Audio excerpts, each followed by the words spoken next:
हम पाकिस्तान में अगर आते हैं तो मिशा शफ़ी और अली ज़फ़र, ये कोई ज़्यादा टाइम की बात नहीं है।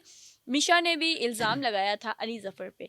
तो अगर साबित हो जाता है कि औरत गलत है और उसने मर्द के साथ गलत किया, उस पे गलत इल्ज़ाम लगाया है, तो फिर उसके सज़ा है वो क्या होगी? इसके ऊपर बिल्कुल सज़ा है, लेकिन इस बात को आपको प्रूव करना पड़ेगा कि वाक़ई ही में इससे देखें, एक तो आपने डिपार्टमेंट का टाइम ज़ाया किया है। डिपार्टमेंट ने ज़ाहिर-सी बात है उस पे ऊपर इन्वेस्टिगेशन की है, उसके बाद आपने जिसको अक्यूज़्ड आप कह रहे हैं, जो कानून की नज़र में शायद अभी अक्यूज़्ड नहीं है, अक्यूज़्ड है, ठीक है?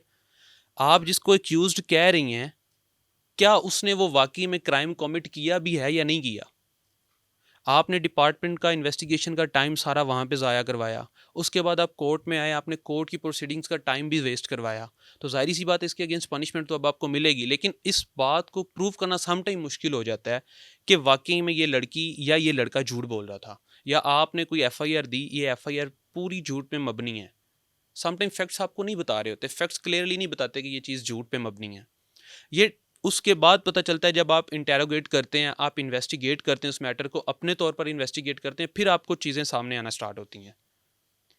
अगर हम किसी अदारे में जाते हैं, हमें पता है कि हम ठीक हैं और प्रूफ भी हो गया है, लेकिन हम पे सुलह के लिए दबाव डाला जाता है, या तो मुखालिफ पार्टी की तरफ से, अक्सर अदारों की तरफ से भी डाला जाता है, तो इस चीज़ से हम कैसे निमट सकते हैं? अच्छा मैडम, इसमें मैं आपको बताना ये चाहूँगा कि लॉ की ऐसी कोई प्रोविज़न नहीं है, जो आपको सुलह करने पे मजबूर करे या जो आपको कहे कि आपने इस पे एग्री ही करना है, ठीक है? ये हमारे कॉन्सेंट से होता है सम टाइम के।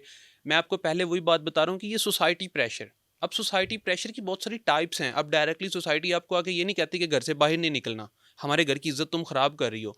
ये भी सोसाइटी प्रेशर की एक किस्म है, ठीक है? जब भी लेट्स सपोज़ अगर कोई प्रोहिबिटरी क्लॉज़ में फ़ॉल कर रहा है, कोई कोई भी ऐसा क्राइम कमिट कर दिया आपने और आप उसको लेकर चलते हैं, तो आप पे प्रेशर आता है। डेफ़िनेटली प्रेशर आएगा आप पे, सोसाइटी की तरफ से प्रेशर आएगा, आपके जानने वाले लोग आपको मनाने के लिए आएँगे कि नहीं यार, अब आप सुलह की तरफ आएँ। और एक बात याद रखिए, कोई सुलह की तरफ क्यों आ रहा है? इसका मतलब सिर्फ़ ये है कि उसको आने वाले टाइम के अंदर जो उसने क्राइम कमिट किया है ना, वो नज़र आ रहा है कि अब मुझे इसमें सज़ा कन्फ़र्म है। उसके बाद वो आपके पास आएगा, वरना आपके पास नहीं आएगा कोई। अच्छा, अगर कोई लड़की है वो सुलह की तरफ आ रही है, तो आपको क्या लगता है कि किन कंडीशंस में जो है ना वो सुलह करनी चाहिए? ताकि अगर आने वाले वक़्तों में उसके लिए प्रॉब्लम ना हो, ये ना हो कि वो अभी सुलह कर ले और आने वाले वक़्तों में फिर वो जो है उसे तंग करे, उसे फिर ब्लैकमेलिंग पे उतर आए।